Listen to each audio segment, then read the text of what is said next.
Mobile पे से देख के सीखना। बच्चिया ही बैठी कामशीला सिंहासन राजा दशरथ हो। राजा काशी में लागे नहावन नहाई हम जाबई हो। हे राजा काशी में लागे नहावन नहाई हम जाबई हो। बच्चिया ही बैठी कौशल्या सिंहासन राजा दशरथ हो। राजा काशी में लागे नहावन नहाई हम जाबई हो।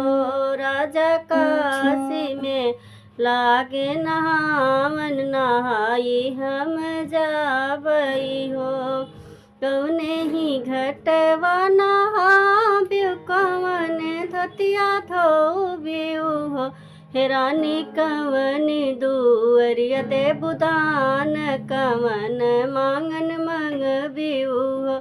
रानी कवन दुअरिया देबु दान कवन मांगन मंगब्यू हो।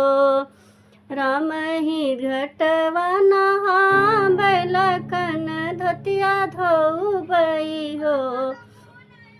राम ही घटवा नहाबै लखन धोतिया धोबई हो।